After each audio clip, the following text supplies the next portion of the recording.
Welcome to Fitzdog Radio. The summer is wrapping up. Trying to spend a lot of time at the beach, trying to ride my bike. You can see the tan. The tan's unbelievable.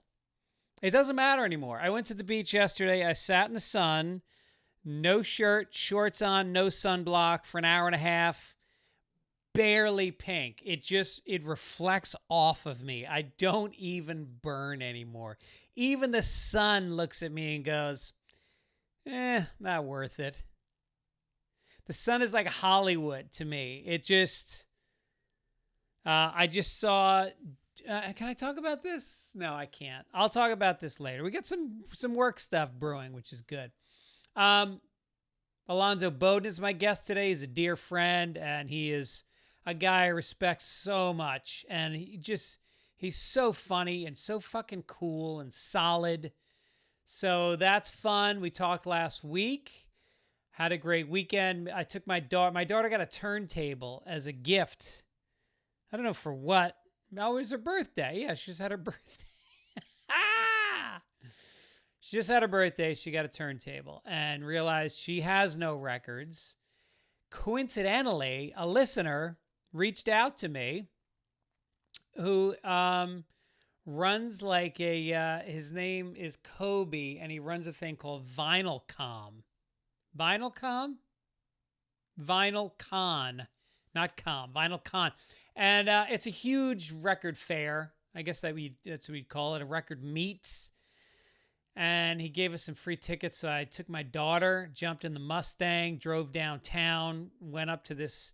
It was so much bigger and better than I imagined. I'm not a DJ guy. I'm not into DJs, but they had a DJ who was so fucking good.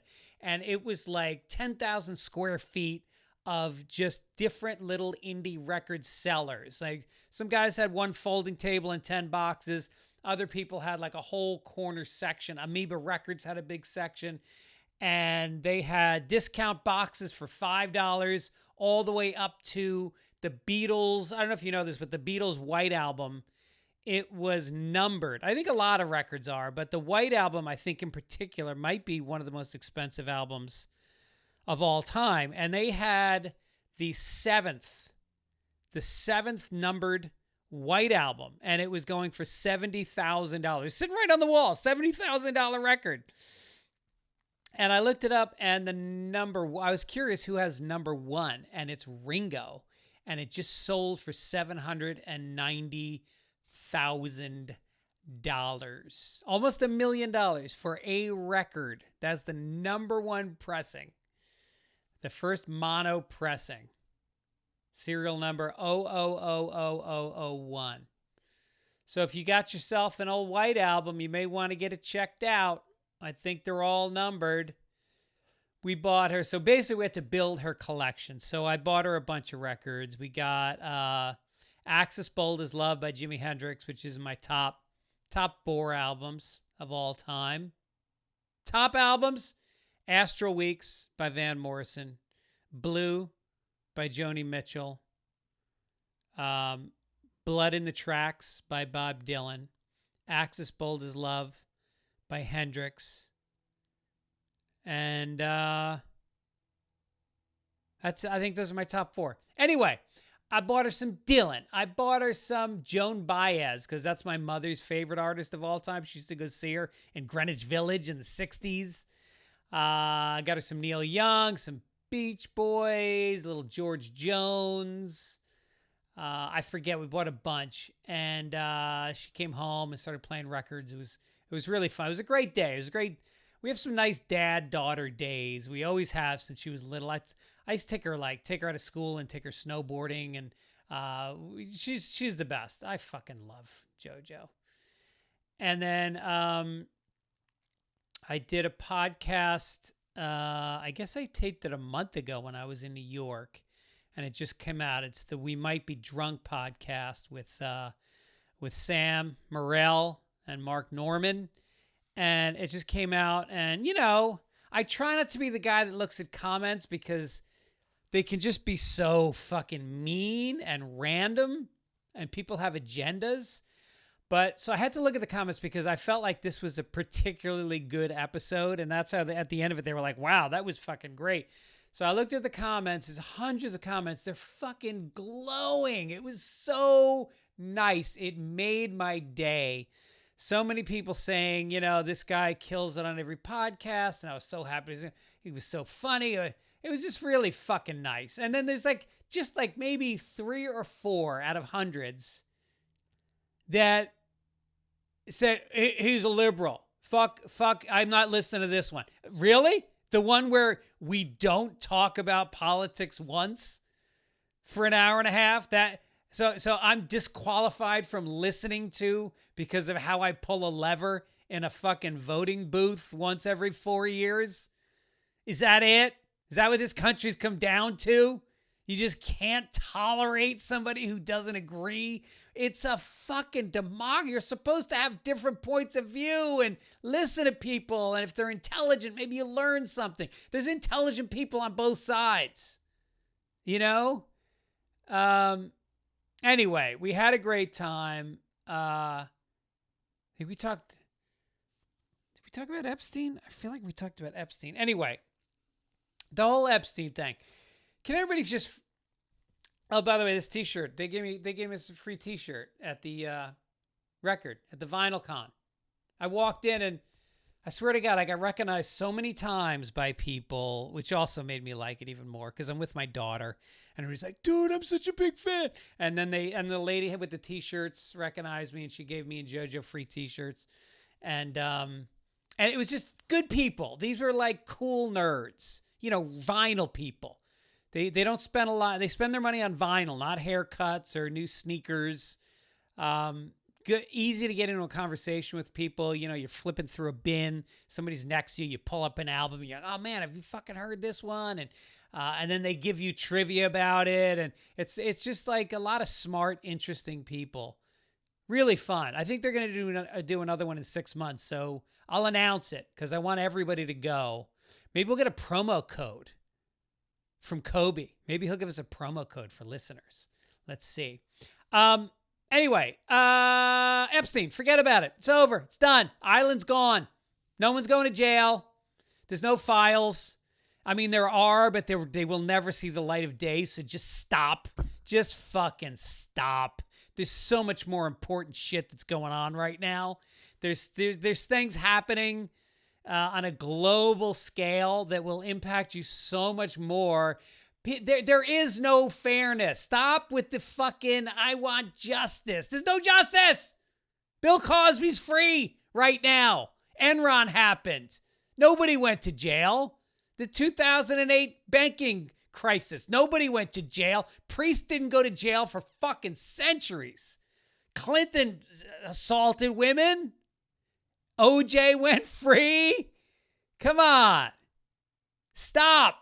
If you have money and you got power, you're not fucking going to jail. It just comes. People don't mind when billionaires can not pay taxes or, you know, rewrite the legislature. But if they don't get caught, when there's hundreds of the most powerful men in the world colluding to keep things from going public, you think they're going to go public because you're fucking blogging about it? Just stop. There's other shit going on. What happened in your childhood? Did you have a big brother and he took your toys and mommy and daddy didn't make it right? Go to therapy. Stop fucking. The news is only about Epstein. Big business is fucking running away with this country. Your health coverage will be gone. Your Medicare, your Medicaid, your voting rights. It's all going to be gone. And you're getting distracted by Epstein. Epstein's dead.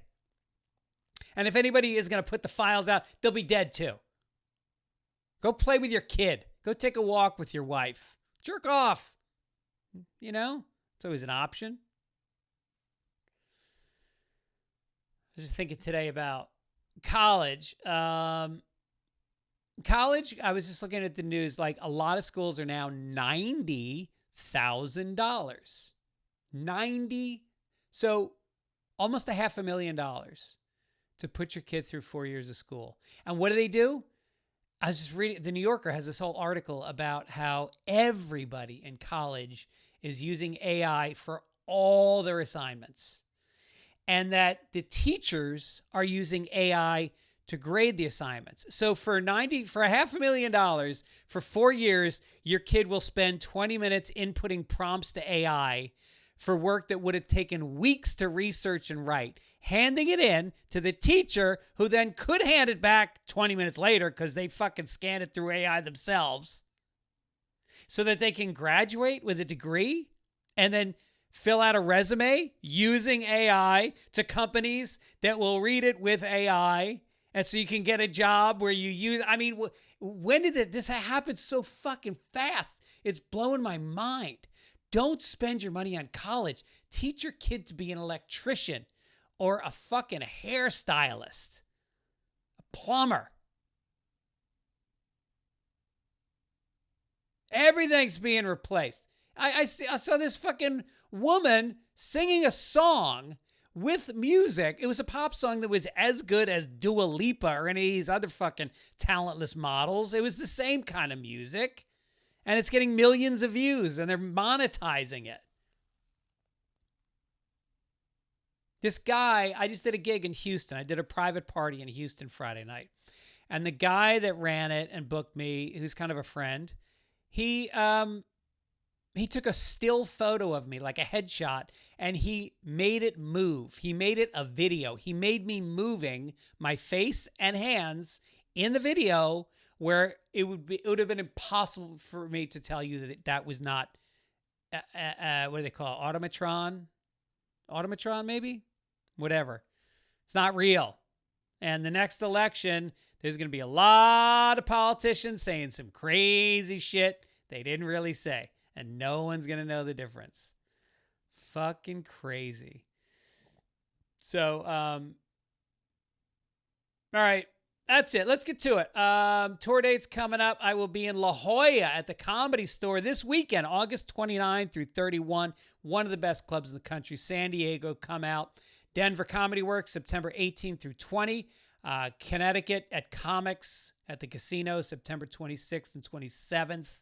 Was that Mohegan Sun, I think? Fairbanks, Alaska, multiple venues between October 1st and 4th in the Fairbanks area. Vegas at Brad Garrett's, October 13th through 19th. Chicago at the Den Theater, November 8th. New Orleans at Skankfest, November 14th through 16th. Also coming to San Francisco, Hasbrook Heights, New Jersey. Cleveland, Atlanta. Go to Fitzdog.com, get some tickets, come out and say hi. My guest today is a regular panelist on NPR's Wait, Wait, Don't Tell Me. He's kind of blown up from that. Been doing it for 25 years. He's got specials all over the place. I think he won Last Comic Standing. I think he won it. Yeah. And he just tours. He's like a monster. He fucking tours more than I do. He's out there. He's got a bunch of TV shows. He was on Jay Leno's Garage. Anyway, I had a great talk with him last week. Here he is, my friend Alonzo Bodden.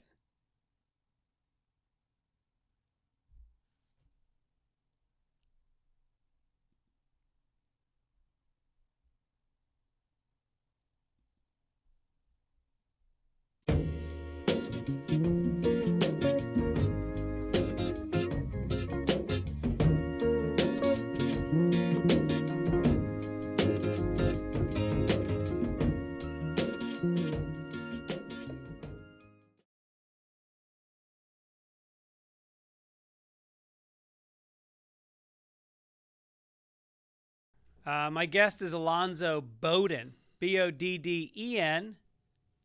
People probably spell it wrong all the time. All the time. I will tell you the story of that, because grammatically, it is Bodden. Yeah. But my dad's from Honduras, from the islands. Uh-huh. You see, Bodden, man. Yeah. Nobody in the island. Yeah. What do they care about grammar? Right. In Honduras. Yeah. I know. I guess there's a whole Honduras is Spanish speaking, but it's in the Caribbean. Is that it? Yeah, it was just south of the Caribbean. So Okay. where he was from was Spanish Honduras, which is now known as Belize. Because there used to be okay. Honduras and Spanish Honduras, and Yeah. now I don't even know when it happened. I think in the 70s. Yeah. Spanish Honduras became Belize. The island he grew up on is an island called Rotan, who at some point they discovered one of the greatest diving areas like in the world. Yeah. Oddly enough, there are no black people owning land in Rotan anymore. Oh, that's interesting. Interesting how Wow. suddenly the resorts Yeah. just seem to, Yeah. Right. Meanwhile, the people that can't be in the sun that long have taken over all the best beach spots. Let's get these black people out of this spot. Yeah. So, Belize isn't Honduras where Carlos Mencia is from? Yes, I Yeah. believe so. Yeah, I'm pretty sure he is. Yeah. Yeah, because there was that whole thing of him not being Mexican. Right. Like they basically disavowed everything about Mencia. Yes. Right? Yeah. I know we were talking He was about him like yesterday. Deconstructed. He was like, it was one of those things where in America, if you are a little bit Latino, you're Latino. You could be 60% Swedish and 20% Latino, and you're Latino. And on the East Coast, you're Puerto Rican. And Right. on the West, you're Mexican. Right. And nobody, if you're in New York, they go deeper. Yeah. You know, yeah, some Colombian, cities, they Cuban. know, right? They'll know Dominican and Cuban. Right. But most places, yeah, it's one or the other. We're not digging any deeper. No. No, and it's amazing because my kids went to a Spanish immersion school, and they got to know kids, and they got to the point where they could do the accents of the different El Salvadorians, Right. Mexican. They all had a different. And then we went to Spain, where they were around the people from Barcelona who do the Barcelona, Right, Barcelona. Cerveza. Yeah. Lorenzo. Yeah. Have you been over to Spain? Yes. Uh-huh. Absolutely beautiful. Yeah. And the lifestyle, I will never forget one afternoon, I was, it was either Madrid or Barcelona. I think it was Madrid. And I'm getting a hot chocolate. It's about 4 in the afternoon. And their hot chocolate is basically Hershey syrup heated up. Oh, Like really? it's super thick, super sweet. Mm-hmm. And this guy just looked at me and he said, "You Americans live to work. We work to live." Yeah. And I was like, "Dude, you got it figured out. You win." You win. I know. 'Cause And here at 4:00 in the afternoon, you're not sitting drinking hot chocolate doing absolutely nothing. No, you're drinking coffee because you're about to start the third section of your workday. Right. You're just entering Act 3 you're getting at ready 4 for your o'clock. night hustle. Right. And, and it's amazing is not only do they work to live, but work is not, nobody defines themselves. Like people, our first question is, so what do you do? Right. And over there, it's like, what do you do means like, what do you do when you're not working? Right. They'll be like, I cook. Yeah, Or, right. I play football. And they will talk about their salaries. You can ask somebody in France, what do you make a year? And they'll be like, oh, it's not. Here, there's this weird thing about keeping secret what you make. And I don't understand that because you roughly know what somebody makes. Like, Yeah. I bet I could guess what you make within $30,000. I bet I could guess what you make. And you could probably guess what I make. The great thing about that, the funny thing I should say about that in comedy, when we were doing Last Comic Standing, Yeah. Kathleen Madigan, who absolutely loved, she said, it's ridiculous that comics don't tell each other what we're getting paid. Exactly. Because the club owner knows what every one of us gets paid. And they know what every, like, especially there's one club that does ticketing. They came out with a ticketing service that all the other clubs started using. And so that club that does the ticketing service knows exactly how many tickets each comic is selling in each city. Right. They got a database. And how much to pay them and how much Right. so-and-so works for this, Yep. They know what you're getting and she paid. was like, yeah, and we don't tell each other. That's right. We don't tell each other. So weird. Yeah. And I know also, like, I'll go into, like, we're both working the Den Theater this fall. And we're probably making different amounts of money. But, like, I usually sell it out. I do one show and I sell it out. But I guarantee you're making more money than I am at the Den Theater. I don't think so. I'm close to a sellout. Yeah. I've sold it out a couple of times, and I haven't a couple of times. Right. I am. I'm a well-paid working comic. Yeah. But I'm not a draw. Right. You know what I mean? Like it's, which can be frustrating. Yes. You know, when you get off a plane in Chicago and I'm doing the Den Theater and Kreischer tells me he's doing the United Center. And now the guy's doing the Chicago Theater, which is 3,000, right? You could have just said hi. Right. Yeah, but you know what? You and I are in that same category of like, you know, we get some hot weekends where you hit some sellouts because people don't know, like, we get a bonus. If you hit a sellout, then you get an extra, I'll say it, $500. Sometimes if it's a great club and it's really big, you get $1,000, but usually it's $500. So you do 5 shows in a weekend. If you hit all your bonuses, it's a really nice extra. Yeah. But there's weeks where you don't hit any bonuses. Well, and some of these clubs now, especially like improvs, which I don't work many improvs. Yeah. But some of them are 400 to 600 seats. I know. And you're like, well, if someone's selling that out, they're going to a theater. Exactly. Like who's going to come back? If you sell out even 3, if you sell out 3 500-seat shows. Yeah. You're crazy to go back to that club and not move into a theater. Yeah. A theater where 1,500 seats, you're going to walk away with 20 grand. Right. 25 for grand. one show. Yeah. Right. But, you know, it's funny. I've been grinding probably as long as you. What do you, how many years 93. you been doing? So I 93. I started in 89. Mm-hmm. And, you know, it's funny, like every year, if you were to ask me how much longer do you think you'll be doing stand-up, I would have always said a couple years maybe. They're going to figure it out. You know, it's going to end. And yet 35 years later, like I look at my calendar and I'm like, even sometimes I'll be like, I got nothing in the fall and it's the middle of the summer. And then shit trickles in, you know, you get some fall. But like at the end of the year, I make pretty close to the same amount every year. And I'm like you, I pick up some TV stuff here. You grab a voiceover job there, right. You know, maybe a corporate date. The corporate dates pay a lot. Like you can go in and do a corporate date and get 15, 20 grand for one show. Yeah. And so it all adds up. You know, you do Rogan's Club? It's a little bit of everything. Yeah, Rogan, you know, everyone hates Joe. Joe takes care of us comics. Takes great care. You know. Well, no, I wouldn't say everybody hates Joe. I think there's a movement to react to people that don't fall in with your line of thinking. Right. Like if somebody, this country is supposed to be a free speech doesn't just mean legally. It means I want some dialogue. I want to hear some opinions from other people. And Joe, here's the thing about Joe, not to be like a Joe defender, but he happens to be one of my best friends. No, I'm gonna comment on that when you get done. But, you know, Joe is a guy that puts out points of view. During the pandemic, he was saying we don't need to wear masks as much as we do. Turns out he's right. He said that the virus probably came out of that lab in Wuhan. If you said that, then you were a racist. Now they're saying, yeah, that's probably right. There's a bunch of stuff he was saying. Now the vaccine stuff, I don't necessarily agree with, but at least he was putting ideas out there. So when I say everybody hates Joe, I'm kidding. I love Joe. I've known Joe. You know, when did I meet Joe? I know he loves you. I met Joe in like '98. Yeah.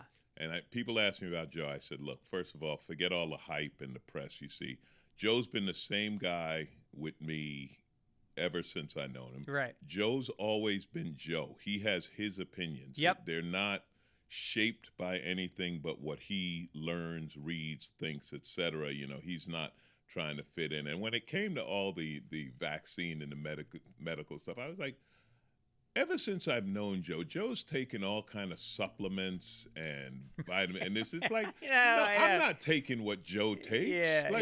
But I never did. You know what I mean? Yeah. Like Joe's always been into trying these different things and this and that, man. Yeah. So it's funny to me because when people start talking about Joe, I said, yeah, man, listen, about every 6 months, he's the worst guy in the world for 2 weeks, and then they leave him alone. You know what I mean? It's like, it's. But here's the thing, Joe. But people don't. And you know this, like I tell people, like I know it on a small level. I see it. You see it on your level.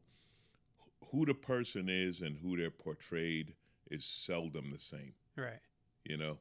So he's a big platform, right? He's a big. So as far as the public, the media, whatever you want to call it, anything bro related, they just that's Joe Rogan. Yeah. You know what I mean? Right. Even, I mean, now he's got AI, right? Now they're doing AI posts. Oh, of are him. they? Yeah. So they got him saying all kind of, you know. Well, the thing is, like, you know, like you said, Joe, everything he says is organic. He does not think about who he's trying to appeal to. Like, you look at network TV, it's all about what's the demographic we're trying to reach? How do we give them what they want? Right. Joe is exactly the polar opposite. He says, what fascinates me, he overreacts. You know, he definitely was out in LA. He had some experiences of quote unquote wokeness, of DEI stuff. There's stuff about that rubbed him the wrong way and made him angry, which pushed him to the right. But the thing is, he's indicative of a lot of the country. There's a reason why Donald Trump is president. Yeah. I mean, the reasons are not that he's a rational thinker, that he has policy points, that he's consistent. No, it's emotion. It's all emotion. And the emotion was we're angry about how the left is telling us to think and feel and speak. And so that drove people, especially creative people, far right. Now, Joe has said recently that the pendulum swung too far. He's stepping back. Again, it's not strategic. Right. It's just emotionally, he's starting to feel as angry with the other side now. He's seeing a different point of view or maybe a bigger picture or whatever. You know, it's interesting, the whole thing of freedom and like, I've never felt that way, but my perspective's going to be different than Joe's. Yeah. You know what I mean? Because I've never felt restricted or like, you know, wokeness is making me say something. It's like, no, man, my life is. But my life is different. I remember talking to one of the conservative comics. They wanted to do this debate thing. Ben, I'm blanking on Shapiro? everybody's name. No, not Glebe? that big. Glebe, Ben Glebe wanted to do this debate kind of show. So this right-wing comic was talking all this stuff about cops and blah, blah, blah. I said, you ever have a cop scared of you, point a gun at you? Because I have.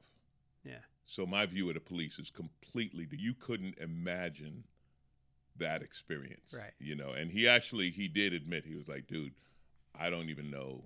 Right. It's like, yeah, that's, so maybe shut up and listen to people who've had that experience rather than say that doesn't exist. You know what I mean? Yeah. And it's so, you know, it's the terminology. The thing about being woke is like so funny to me. It's like, oh, you mean like empathy, like caring about other people? Right. Like, yeah, ooh, that's horrible. Yeah. That scares the shit out of me, you know? And I'm not applying this to Joe. I'm just applying this to, in general, they use these trigger words because they know how to manipulate emotion to control people or to get what they want from people or whatever. And it really is a joke. Like Newsom right now is using it all against them. Yeah, he's playing some chess. Yeah. Yeah, and it really is like, if the right is so upset that they're not being allowed to say which first of all is a complete fallacy. You're allowed to say whatever the fuck you want. Right, exactly.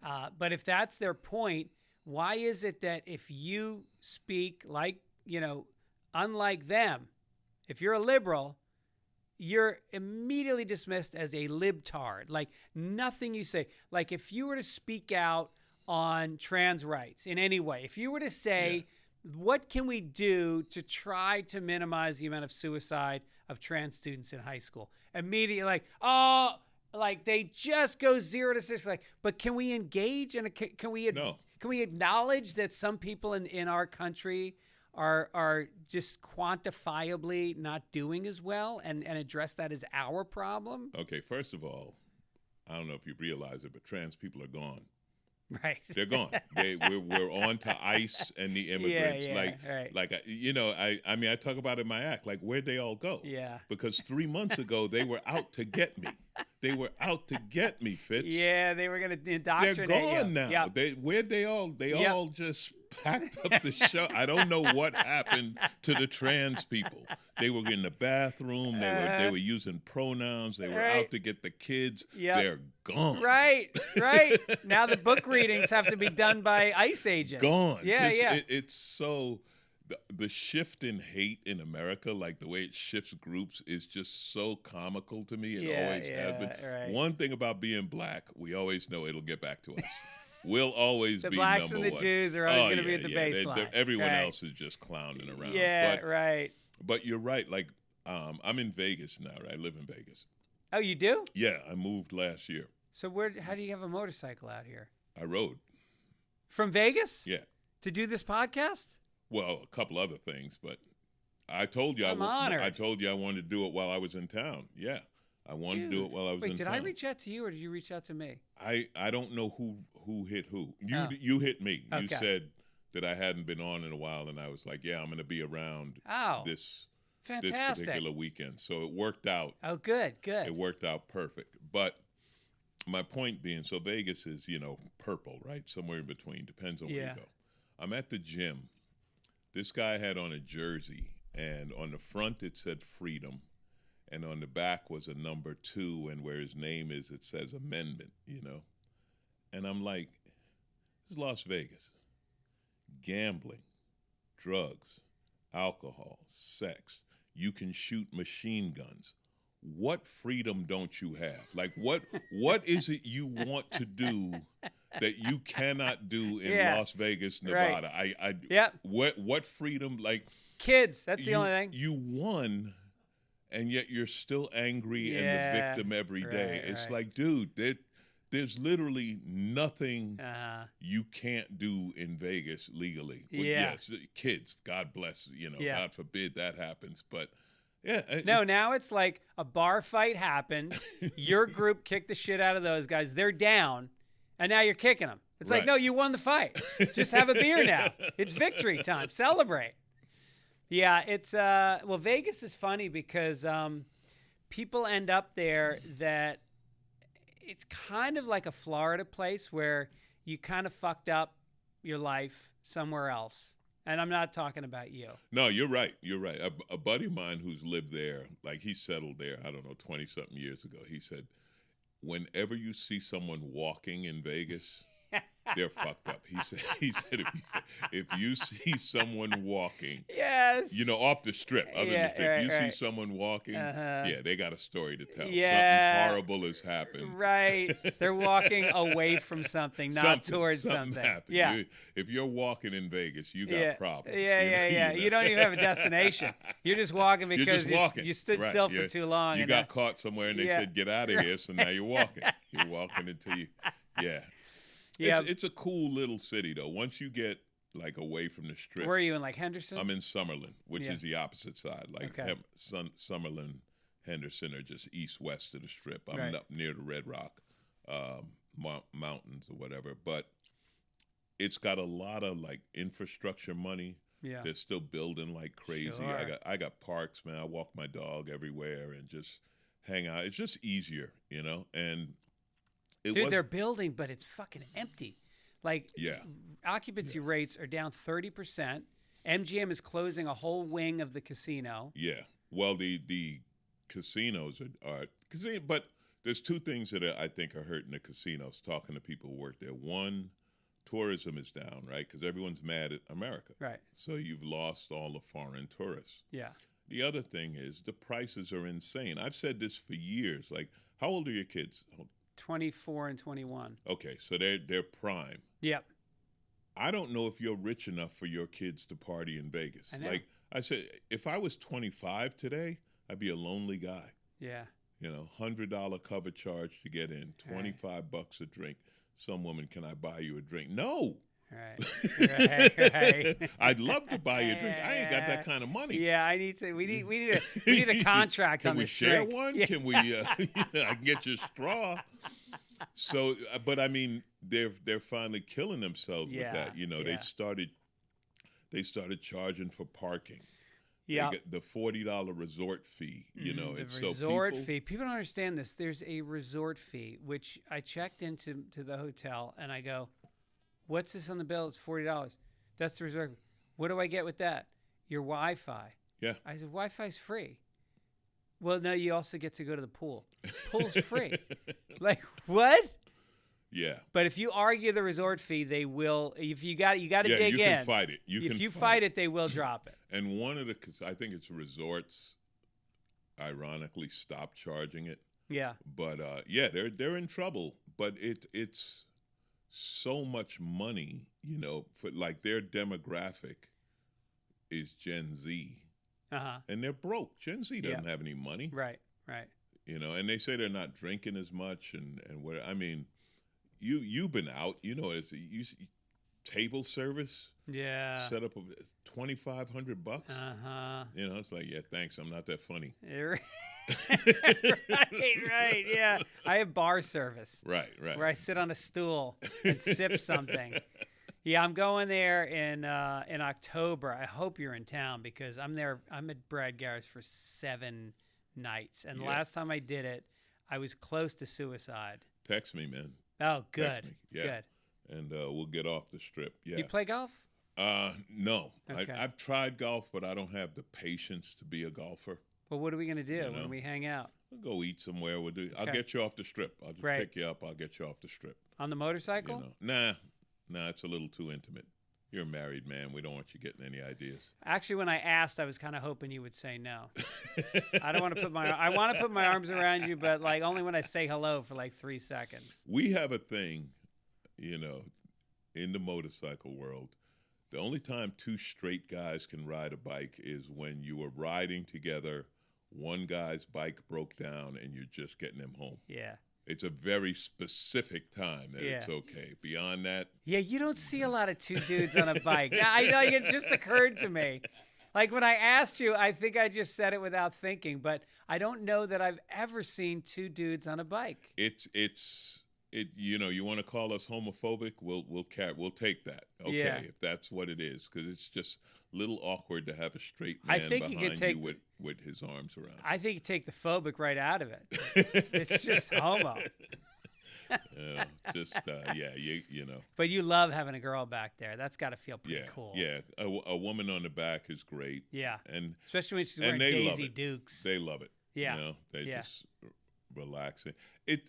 Bikes have been like from when I was a kid. I had an interview once, and someone asked me, and I always thought this was a great question. He said, "Is there anything you loved as a kid you still do?" And I was like, "Yeah, motorcycles. Like when I was a kid, I always wanted one, and I still just love it. It's for 100 reasons." Yeah. Sometimes I'm like, I got to breathe. I got to go for a ride. I cannot drive. Yeah. You know, so. I feel like that with masturbation. Like there's never been a time, it didn't even wane. It never even dipped. There you go. It still works. It still works. You'd think you'd be tired of each other by now, but no. No, we have a great relationship. If only, you know, and it's funny because you're a little bit ashamed every time, but yet you're no less excited every time. And it occurs to you, it's pretty rare you plan one. Yeah. But once in a while, you're just bored, and it occurs to you, I have nothing to do. And you go, oh, I know a great thing I can do right now. Oh, man. See, I got to be careful. You're like a wait, don't tell me guy. So I know you don't like to get too dirty. No, because this is the fun thing about doing wait. I'm the opposite of a wait guy on wait. Yeah. So whenever we have the guests, like we had, again, I'm blanking on names. He was on Sons of Anarchy. He was the dad. He did Beauty and the Beast. He played Hellboy. I have no idea. What? Ron Perlman. Ron Perlman was a guest. Yeah. And they want to talk to him about Beauty and the Beast and the art of it, right? And I said to him, so, dude, when you're doing Sons of Anarchy, are you riding? And he was like, finally, someone I could talk to. You know? And we talked about it, and we talked about Hellboy. You know? And then George Clinton from Parliament Funkadelic was on, and I was the funk to Harvard translator for Peter Sagal. You know, it's so and then we did one. I did one not too long ago in Florida. We had a guy who played for the Orlando Magic, and you know, so those are the people where it's like, I can talk about some the highbrow art, especially when they start talking highbrow television. Yeah, British period dramas. It's like you don't really think I'd watch one of those, do you? Like you don't even look over here. I got nothing. I got British period dramas. I have nothing. Right. Yeah. All right. Now, I watched an interview with you. I prepare for my interviews. I'm not like one of these podcasters that goes, I appreciate it, man. hey, let's hang out. Want to come? And you and I can hang out for hours and talk because we've known each other for so long. But I also feel like it's my duty as a host to. No, I did a little talk radio the same way, man. Yeah. You got to have some preparation. Yeah. So not that I feel like I need it, but this came up, you being interviewed, so I thought I had something fun I want to do. I watched an interview with you with Chicago. Yeah, they're whatever Good Day Chicago. Mm-hmm. It's like, the sort of candy-ish hosts. Yeah. And they ask you questions, and you're sitting in your living room on a Zoom call. You probably got no pants on. And they asked you, and I want to re-ask you the questions they asked you, but I want you to give me the real answers. These are literally questions that were prepared by a producer. As they have comedians on all the time. Yeah. And these are literally the questions that you were asked. What can people expect when they see you? They always ask that, and you want to say? Fucking comedy. I'm gonna talk. You're gonna laugh. That's my act. Right. It's such an open-ended thing. It's like, well, they're really shocked when I pull out the flamethrower. They didn't see that coming at all. Right. And I just blazed the front row. Yeah, the little people doing YMCA during my closer. They're like, where did those 8 guys come from? Yeah, that's like, did you ever bomb? It's the all right, let me get to the next question. Fire away. Is there a moment you've performed that stands out to you? Like, I've been doing it for 30 fucking years. Yeah. I didn't say this to them. You know what moment stood out? When Last Comic Standing told me, okay, we canceled the episode, but you still get the check. That was a great day. That was a great day in comedy. That's the range of emotion all in one. Well, we're not going to show it, but we're still going to pay you. Right. Man, we're good, NBC. We're still friends. You can't say that on Good Day Chicago. The next question they asked you was, what's Jay Leno like? I imagine being a car nut with unlimited money. I mean, you know what? I love when people say, Jay's a really nice guy. Why wouldn't he be? Yeah. Why wouldn't you? You have $300 million or so. You got the greatest car collection in the world. You want to go somewhere? NBC loans you the jet. All right. What, are you going to be an asshole? I hate people. Really? Well, everyone loves you, like anywhere you go. Yeah, right. And he's one of those people, because he's never been like political or polarizing or anything. Everyone just likes him, right. except the most polarizing people who want him to be. Yeah. So yeah, what's Jay Leno like? Like somebody who won. Yeah. Right. What's it like to be Denzel Washington? Pretty good, I imagine. Yeah. From where I'm standing. But then you got Bill Maher. I'm doing the Den Theater on Sunday. Come on. I think Denzel's picking up another Oscar with Spike. So yeah, I think you're right though. Yeah, some people. You know who's the worst for that? You know who? I will say I feel sorry for having met her, Roseanne. Yeah, she's not happy. She's not only is she miserable, like mentally, she's out there. Like, yeah. It was something I was doing with Adam Carolla. It was a cartoon I did. I did a voiceover on a cartoon, and she was in it, and we were doing like some premiere interview thing. And they went to her, and she started talking about Barack Obama and middle-class Iranian women, and just and the look on your face was the entire place, and I'm like, you have hundreds of millions of dollars, and she's not that old, like she's in her 60s, you know what I mean? Yeah. Like you're in a place where you should be living life, like, having one of those super yachts and going on palatial cruises or something, and she's lost her mind, and she's lost her mind in an angry, hateful way, and it's like, and she had a person with her, they have a person with her because she says the wrong shit, like they don't, Like, we can't allow you to talk Well, to they people. probably lock her Twitter after that tweet. I Yeah, mean, yeah, a lot of this anger. I mean, look, she was always off. Like, I get that. But what put her over the edge is she was on Ambien, supposedly. But who knows what she was really on? And she wrote that thing calling some black woman like something horrible. Right. Yeah. She went on a racist tirade. And that was at the height of people getting canceled.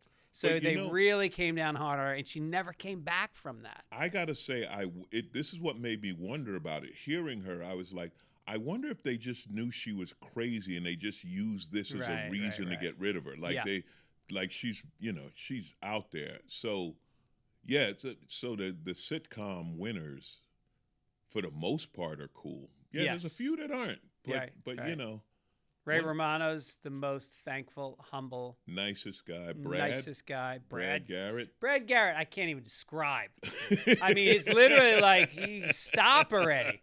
You know, he's got the charity he's been running for 30 years. His club is all staffed with, his friend died, and it's his children that staff the club. And you hear it, like, he gave me a bonus out of nowhere, like a big bonus. And he's the guy, like, when a comic gets hurt and there's a GoFundMe on Facebook, and suddenly there's this one huge donation, you know, and he's that guy. And he meets with everybody after the show and takes pictures. And it was Valentine's Day when I was there, and my wife came out.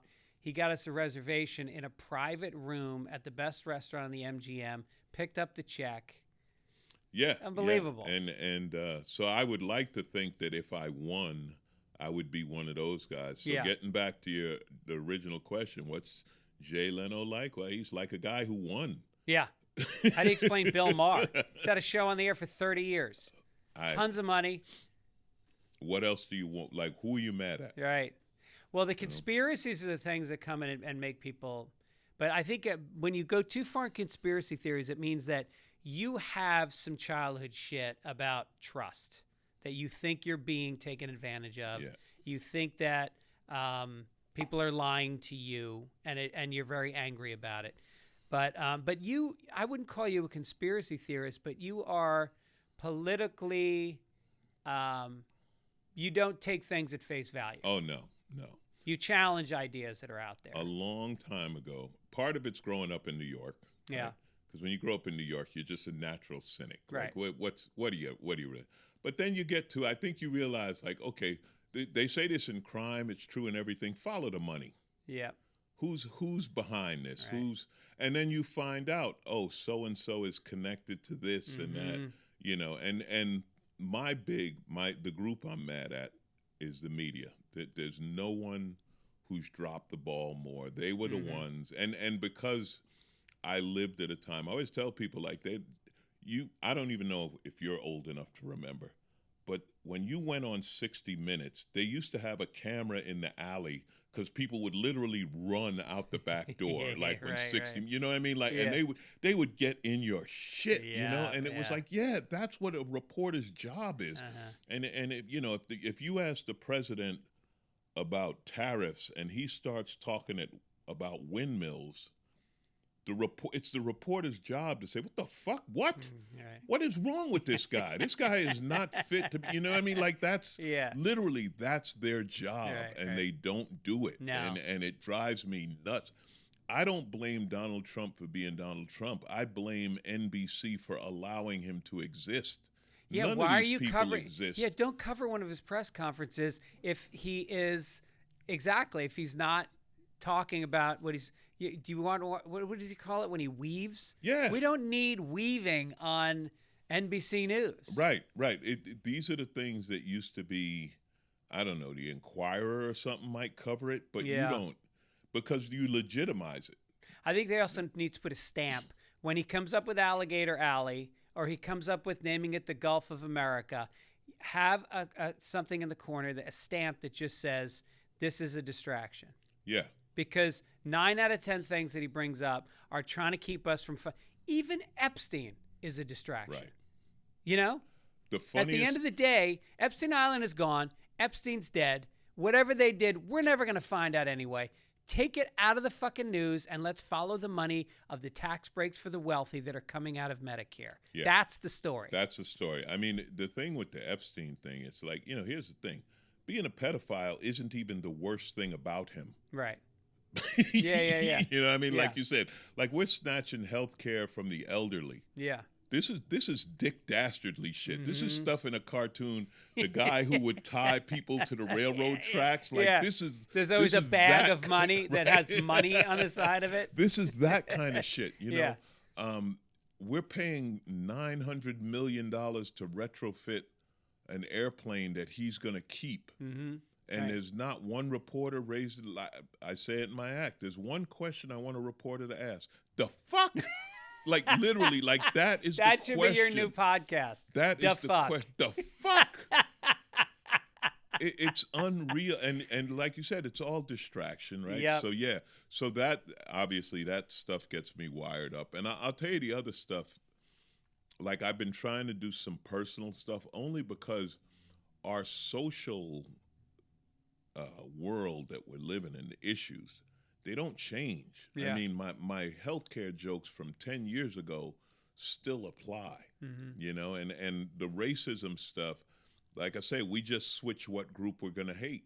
You know, is it going to be Muslims or gays or transgender people or immigrants, which is code for Mexicans, by the way. It's Mexicans. There are no Eastern Europeans. Yeah. You are looking at immigrants and you're in MacArthur Park and like, Glendale's right behind you. Yeah, right. I got a feeling there's some Eastern Europeans in Glendale may not have their paperwork in order. That's right. Yeah. I know.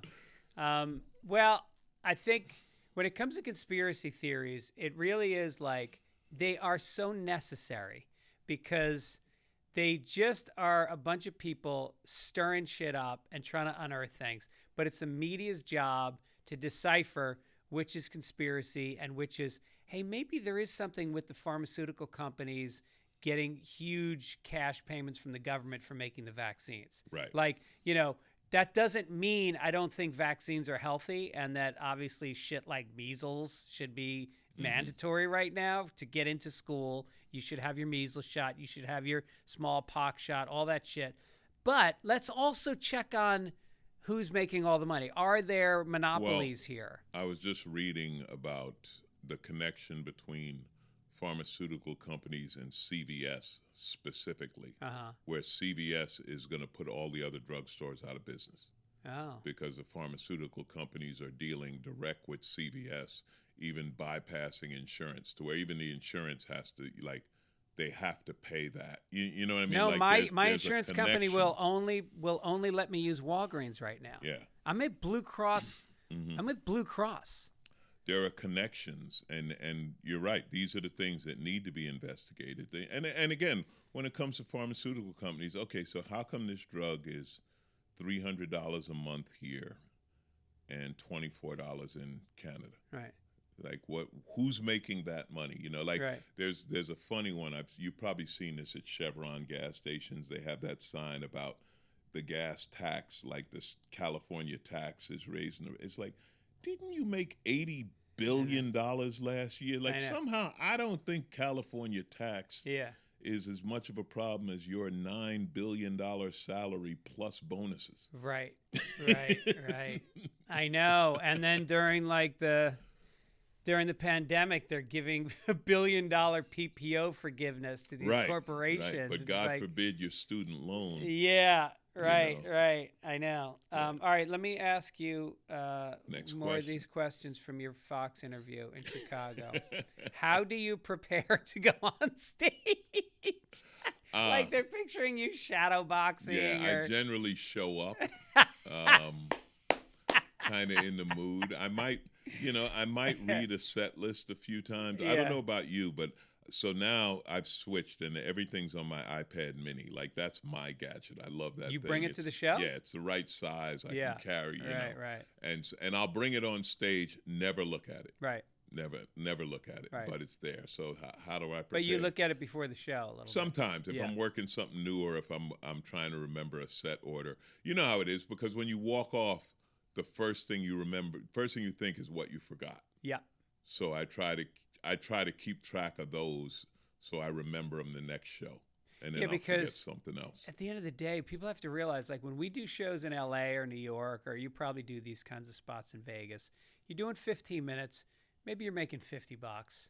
So you're doing it to try out new material. That's 90% of it. So if I go up there and I mail it in and I've just driven, a half hour from Venice to get to Sunset Bowl, like, what are you doing? Right. Do a little work before you go on. Yeah, you want to have an idea. Or sometimes it's just like, when it's just an idea and you just want to get up and talk. Right. And then see what comes out of the idea. So that's part of my preparation. A good cup of coffee is good. Caffeination is key. Real coffee, not I don't need club coffee. Oh, here was an idea that I had yesterday because I was walking down Venice Beach and I saw a friend of mine, but I was going to meet another friend of mine and I was late. And you ever see like a good friend, like maybe in the airport, but you're going to your gate? Yeah. And you ignore them? You ever do that? And then you worry, what if they see you and they go, dude, I know you saw me. You just fucking walked past me. That's where it's great, like the relationship comics have, because we don't give a shit. Yeah. You know what I mean? It's not like, hey, man, you ignored me. So, and if a comic said that, you look at them like, the fuck are you talking about? Right. Like, I was catching a flight. Yeah. What's wrong with you? Dude, we hang out backstage at the Comedy Store 3 nights a week. I don't need to talk to you at the fucking Dallas airport. Right. And if I don't, it's not personal. Yeah. Right. All right, here's the next question that she asked you. Do you feel like you're getting older? Like, that's existential. Are you kidding? Did you notice I just moved my knee under the table because it's been in one position too long? Yeah, right. Of course I'm getting older. What the hell is wrong with you? Dude, I make a noise. When I bend over to pick something, I have to make a noise now. I will say this, though, and you're in the same category. We're still relevant. Yeah. We're still getting spots in Hollywood. Mm-hmm.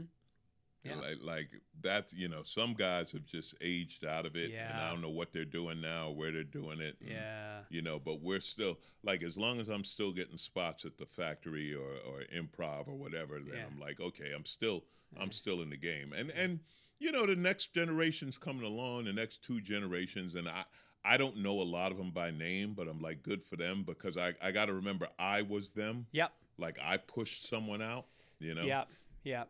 So as long as I'm still hanging, but where you're getting older, like physically, hell yeah, your body is like, the body's like, dude, I've been doing this shit a long time. And we live an abusive lifestyle. Yeah. You know what I mean? Like traveling, eating at the wrong time, you can't get good food and this or that. Yeah, and that's, like, I was working with this trainer and nutritionist, and I said, dude, I'm a comic. So there's just going to be times where, it's going to be pizza at 1 a.m. A lot of cheat days on the road. Nothing else is open.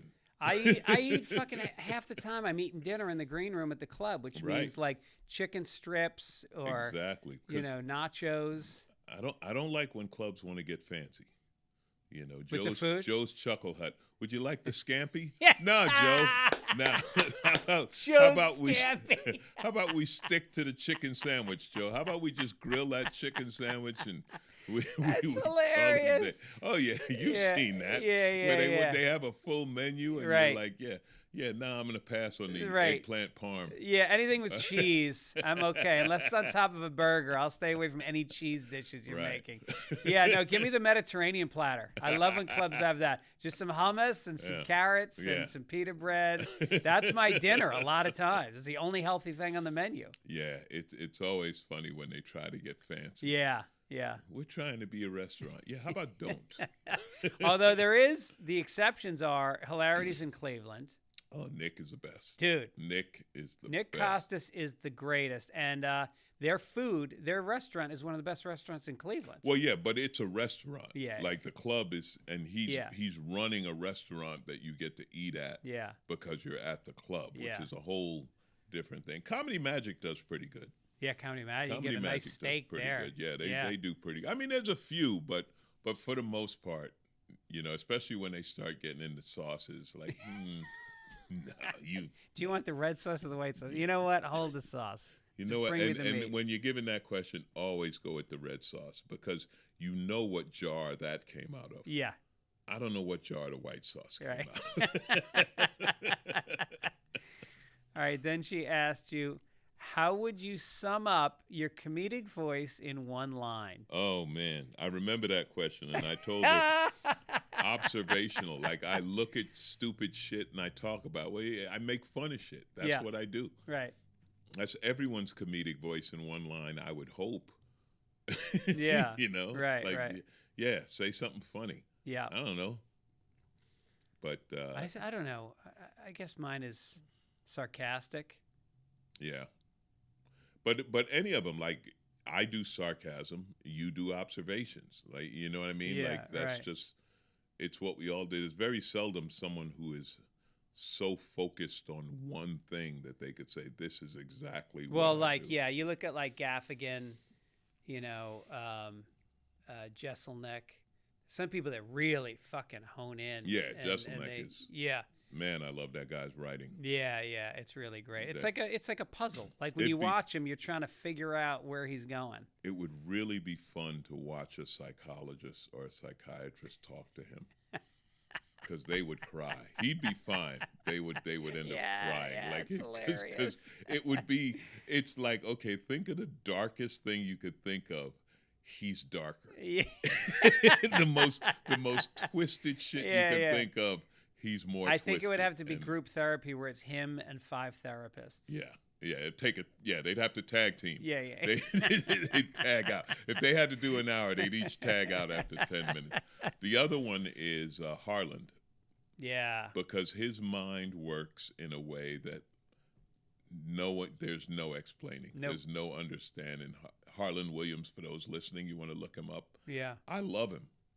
It's so funny when you think about, we talked about guys that are playing arenas and you know, Madison Square Garden, and you go like, all right, you know, these guys are all great performers. They've earned it.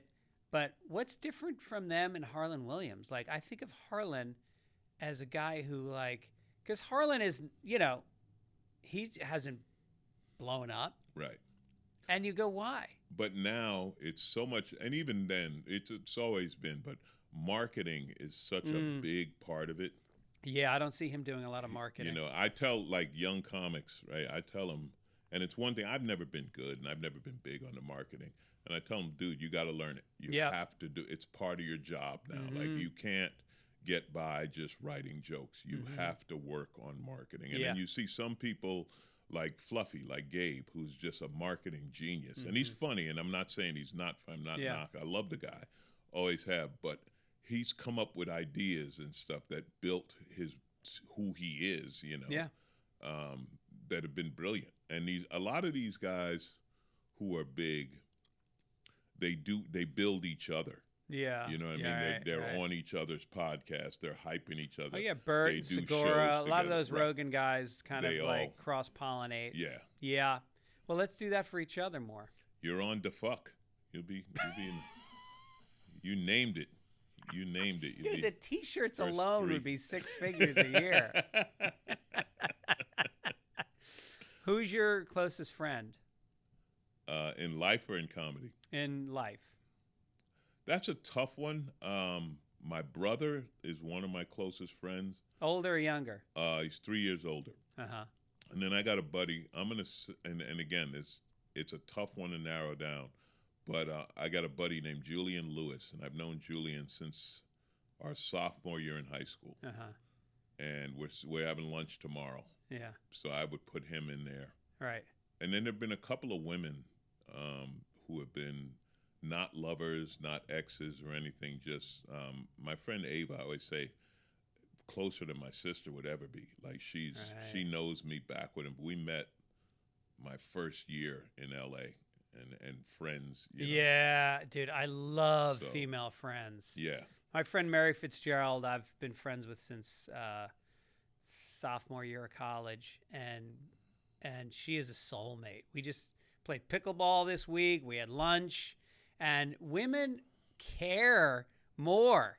Yes. They care about your life. They will pick up on whatever happened with so-and-so. How you feeling about that? And they can read us. Yeah. They can read your emotion. Mm-hmm. Like I always say, when I didn't know what my feelings were, it was women who told me. Yeah. You know? Right. And they know when something's off. Right. You okay? Right. You're like, I didn't know I wasn't okay, but I guess now I do. Yeah. And it's not the lovers; it's the ones who know you.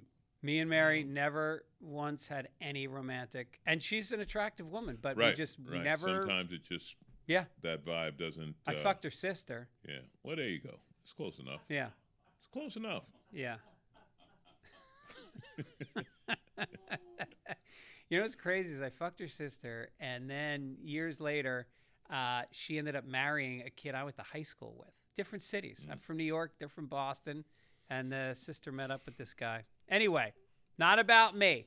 I'm not one of those guys that has a podcast, Adam Carolla, and then they talk. I just did his show yesterday. Man, you got to fight for airtime. Oh, my God. I did his podcast yesterday, and I'm the most frequent guest in the history of the show. I've done it like 104 times now. And I go on, people go, why do you go on his show so much? And I go, because I show up with 5 or 6 premises, and then we riff, and I go home with bits. Yeah. He's the best at that. They asked me about doing it, I think last time I was in LA, but he wasn't available. You've done it though. Yeah, I've done. I used to do Adams a lot because I think, you know what, where we hit it off, you know, I used to be a mechanic. I was an airplane mechanic, and he loved that. Yeah. Like, this is 20 years ago. He couldn't believe it. He's like, really? Yeah. And we would literally talk about tools and shit. Like, he loves that stuff. So, you know, and he's another one. So as he goes right wing, like, I don't even get into that with him. Like, I'm not going to argue that with him. I've talked politics with him twice in 104 appearances. We'll talk cars or life or whatever else. And, you know, and I tell people that's when people are like, well, how do you get along with, it's like, I can get along with people who I don't agree with politically, but I'm not going to argue with them. Right. I'm not going to try to change their mind. They're not going to change mine, you know. But now we have people who are so defined by it, like you were saying, like when, you know, you say one thing, oh, you're woke, you know. I don't know who the kid is who had this joke. Someone sent it to me where he talked about, well, if libtards are, you know, liberal, what does that make Republicans? But the way he did it, that's the premise.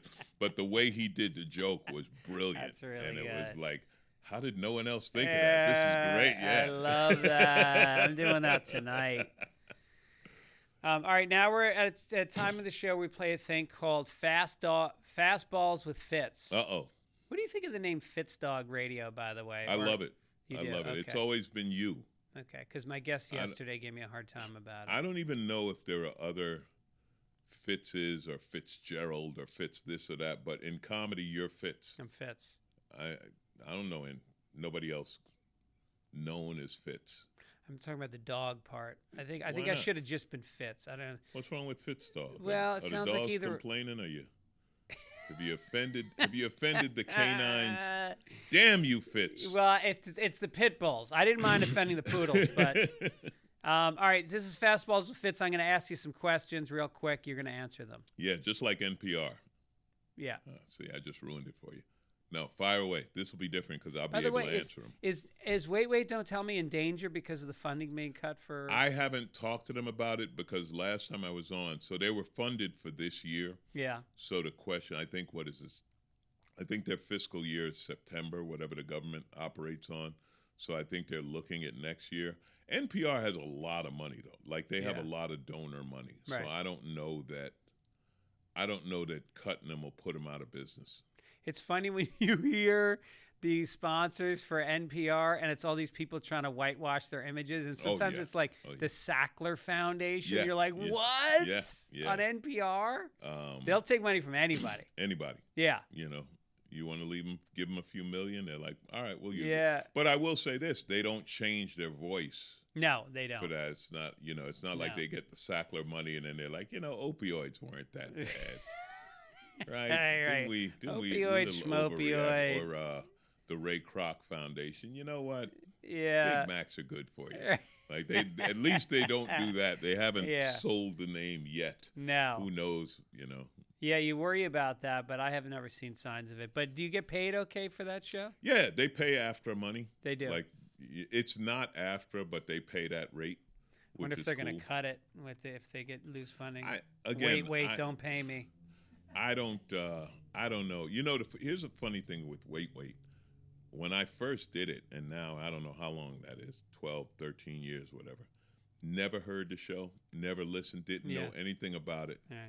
You know, Probably better that way. My agent was like, he said, it's, some kind of news comedy show, just a panel. I'm like, okay. And I got there. I never forgot. I said, oh, all I got to do is be funnier than Tom Bodette, I was like, I think no disrespect to Tom, but I was like, I think I got the gig.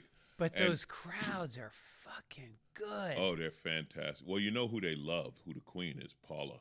Yeah, Paula Poundstone's the queen of the show. Yeah, she really is. I didn't know how big it was until Carl Castle, the original announcer, retired, and they invited me to the party, and I'm like, why would I go to Carl? And then they were like, oh yeah, Katie Couric was there, and Obama sent his regards, and Tom Hanks dropped by, and this, and I'm like, what kind of show? What is this shit? And that's when I found out how big it was. Wow. How often do you go on? Now about every quarter. I had a long run where I was doing it like once a month, but now they over the last 4 or 5 years, I'll say over the last 4 years, post-pandemic, they brought in a lot of new panelists. Yeah. They're using a lot more comics and different voices. So sweet. All right, here's Fastballs with Fitz. Who's the worst opener that you ever had? Like, you show up at a club, you didn't bring your own opener. I can't remember names. No, I don't want the names. It's the ones who are trying to make a name for themselves. Yeah. Or they they want to do crowd work, or they want to be loud. Mm-hmm. Those are the ones that I got a standing rule. I say to the club when I get there, all I ask is openers don't do crowd work. That's it. That's not your job. I hate when they wear out premises with no joke. Yeah. Donald Trump, right? Right. And that's the whole joke, right? Or there's a new pope, and it's like the week after there's a new pope, and you got 5 solid bits you polished, and they just go, new pope, Jesus Christ. Yeah. An American pope? Yeah. That is, those are annoying. I go for different than me. I love working with women comics. Same with me. Love working with Erica women Rhodes, comics. I bring on the road with me a lot. Erica She's great. Well, you won't be for long. I know. That's the problem. Every club I bring her to feature, they hire her back as a headliner. She's too good. Yeah. I got that with Mal Hall. Mal used to travel with me a lot. He'll still travel with Angela Johnson, because she pays him a hell of a lot more. But yes, some bitch got good. Right. I picked you up when you were an open micer. I know. How dare you? Dude, you see some guys that feature for, some of the bigger acts, they feature for them for 10, 15 years. Like the guys that open for Seinfeld have been opening for him for 15, 20 years. Mario Joyner. He pays him that Pays much. him well. I guess. Liz Mealy was another one. Yeah, she's great. Liz used to feature for me. Mario Joyner, I love Mario. I don't understand how he's not a big name in his own right. Well, I started with him in New York, and he was blowing up. He had his own show on MTV. I remember he had the MTV show. He did the movie, that movie where him and his guys were in the subway or something. Yeah. Yeah. Good-looking guy, nicest guy in the world. It's just random. This business is fucking random. It really is. It really is. Yeah, Mario's a good guy. Yeah. Who used to open for me? Jimmy Fallon. I used to bring him on the road with me. Yeah. Now you can't get on the show. Now I can't get on the show. Fitz who? He does what to dogs? We can't have him on. Have you ever not finished a set on stage? No. But I'll tell you the closest I came to not finishing a set. I was in Pakistan, and I went to Pakistan because there was this promoter who did Asia, and I'd done Singapore for him and Hong Kong. He said, you want to go to Pakistan? And I was like, when in my life am I going to get to go to Pakistan? Right. I'll go. Right. Man, they put us in this, they called it a country club, but basically it's like a private hotel and where the rich people hang out behind a wall so the poor people can't see how rich they are, blah, blah, blah, And they said the water is okay. I was like, not trying it. So I'm drinking bottled water, this or that. And the only thing I could think of, I must have brushed my teeth. Oh. But when I headed for that stage, I had Pakistan coming out of both sides. And they had a bucket on each end of the stage. And they had a guy come backstage, right? So in Pakistan, anyone who speaks English is a doctor. I swear, I've never seen so many people, they're all doctors, right? And he said, listen, man, he said, it's a 24-hour thing. I can give you fluids, I can give you an IV, or he said, it's just going to last 24 hours and you'll be fine. And he was correct almost to the minute. But I made it through the show, and I think it's just that thing in comics that we know we have to. Yep. So it's like, all right, listen, I can throw up a ton, but for these 45 minutes, I can't. Yep. And you do the show, and then it's like, all right, back to bed. I'm dying again. Yeah, we're like soldiers. Yeah. I have lost my voice on stage. Because sometimes you fly from L.A. to Atlanta, so your voice is all dry, and then you're doing 2 shows that night, and by the second show, you just got nothing left. Maybe the sound system sucks, and I've gotten through the set by, I whisper the last 15 minutes, but you get more animated, and you just, you make it. Yeah, I think we're the epitome of the show must go on. Yeah. Which is why I have little patience for people who don't do their job. Mm-hmm. And it took me a while to realize that. Like, I'm not mean to, clerical people, service people, or this, but I do ask, like, come on, man, do your job. Yeah. Like, I can never just, I don't feel like it, and do a bad job. Right. You know what I mean? Like, you're renting cars, man. Rent me the car. Do whatever. That's right. We both know that, what you got to do. Just get it done. And I'm defiant about it. Like, sometimes if it's a really bad crowd, I dig in twice as hard, and I go, I'm going to squeeze something out of this fucking lemon, Right. Because I got to go to sleep tonight. I got to put my head on the pillow and deal with the emotions that I just experienced. And the emotions of I gave it 100%, even though I didn't have a great show, are better than if you feel like you gave up. That's the thing I can't live with. Yeah, it's well, like this morning. So I did a corporate at 8:30 this morning, which is insane. But it's what they wanted. Yeah. And I was like, you sure? And they're like, yeah, and it was like, okay. So, of course, I opened up with, there's no way this should be done. Yeah. Right? And I was like, and it's at the Long Beach Convention Center. I'm like, there's a comedy club across the street that's going to be open 8 o'clock tonight when you're supposed to do this. Yeah. And they laughed at that. And then I just plowed through, and it went okay. But, yeah, we do it. No matter what, no matter what situation, we do our job, right? So all I ask, I'm not asking you to do an extraordinary job, just your job. Right. Do your job. When's the last time you apologized? I did a woman wrong. Yeah. Sounds like a blues song. It was a girl I dated, and I hurt her. And it didn't turn out as bad as I thought, but it could have been. So I apologized for it. Like, I put her in a weird situation, and it was just awkward, So did you pay for the abortion? Well, I always do. Actually. And tip. Actually, I didn't pay for that one because it was the 10th. I had my card. I had punched 9 stamps, and then they give you the 10th one, so that was okay. You never want to walk in and they go, "Hey, Alonzo." Finally, what is the hackiest bit that you've ever done? Oh man, the hackiest bit I ever done. You're actually gonna. Yeah. And I hate this because I remember you asked Owen this question. I remember this question, and I thought about it, so I have the answer for you. God, I'm ashamed to admit, Tanashikwa. It was a fat girl bit, and that was her name, Tanashikwa. Oh, it was horrible. Tanashikwa and I probably traveled, a couple of years in my early career. Oh, it was bad. Yep. It was. And you knew you were going to get a big laugh, so you couldn't drop it. Yeah, it worked every time, and it was like, this is. You got a tough horrible. Crowd. You're not doing well, and you got the Tanika. You got it right in your fucking hip pocket like a grenade. Man, that kind of stuff. Yeah. And you got to let it go. Yeah. I had a guy, Danny Mora, who's I heard sadly is not doing well health-wise, but early on he used to do this thing like mentor new comics and stuff. Somehow I got in his orbit, and I remember him saying something that really helped me. He said, change the order of your act. Mm-hmm. He said, because if you develop a closer, you're going to depend on that closer. You're going to do that one better. And Tanashikwa was closing for a while, and I was like, all right, I gotta let her go. Yeah. We're gonna free her. We're gonna free Taniqua. In 20 years, I can't be talking about. Yeah. All right. Well, listen. So great having you on every time. Great to see you. Yeah. Great to do this. Congrats on the new digs. Thank you. This is a cool little neighborhood. You know what I like here? Besides the undergrind, which, as you pointed out, the black-owned coffee shop, on the corner here, you have a real hardware store.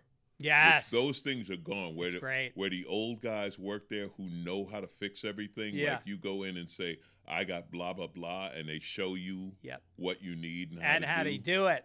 That's gone. Yeah, that's gone. I know. And YouTube will never replace those guys. That's right. You know? I have to say the black-owned coffee place, though, I always feel bad because I go there usually after every show, and it's all black people working there, and it says black-owned on the front, and then I always ask for cream in my black coffee. It's okay. All right. You're going to be performing at the Studebaker Theater in Chicago. That's going to be a Wait, Wait, Don't Tell Me on September 4th. And then 3 nights later at the Den Theater in Chicago. I'm looking forward to it.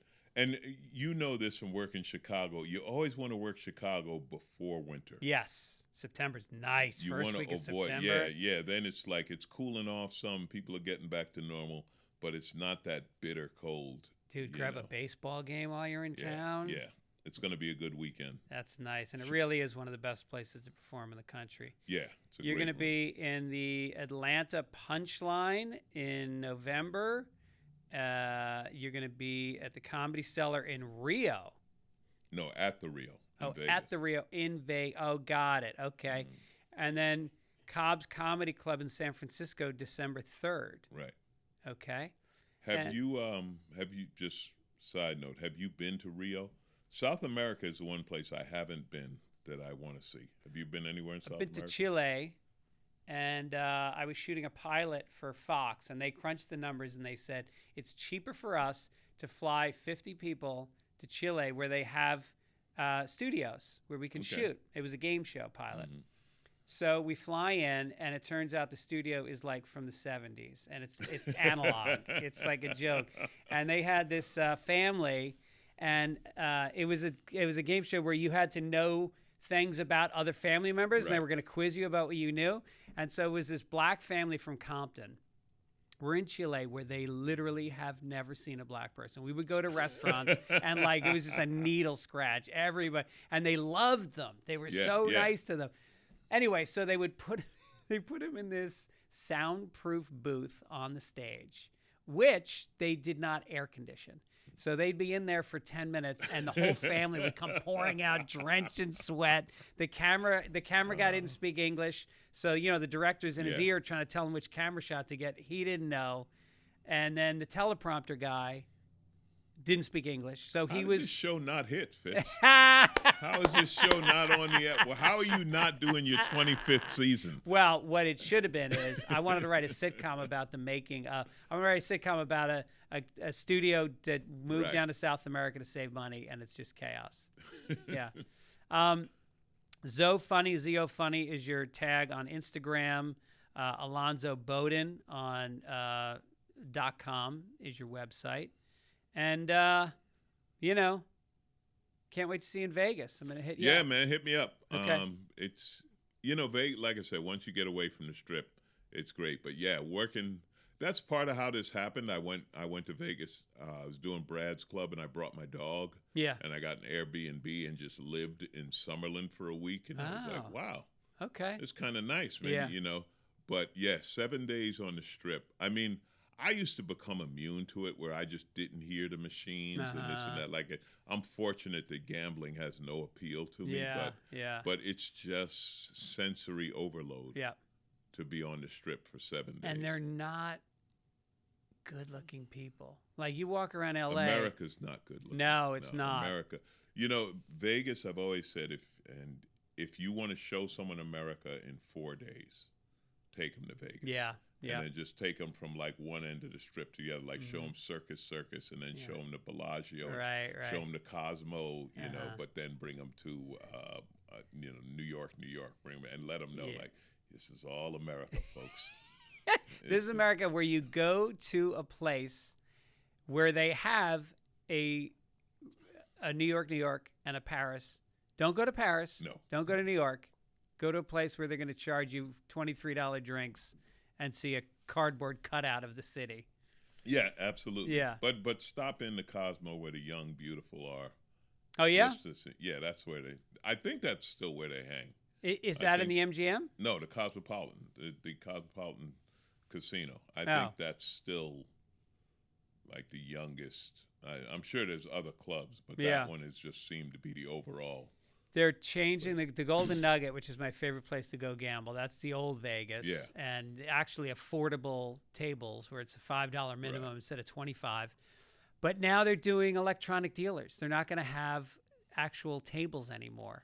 Well, the thing with downtown Vegas, right? They've been gentrifying for a while. And parts of it are cool. I don't know if you're familiar with the Arts District, which is kind of the hipster part. Okay. It's kind of cool. It's between, it's just outside of downtown. Yeah. But there's still a few too many motels. It's like, you still got a few too many motels around here. Motel.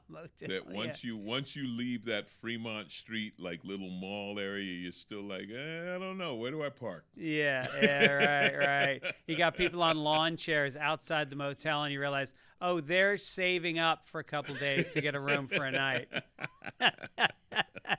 All right, buddy. Thanks again. Thank you.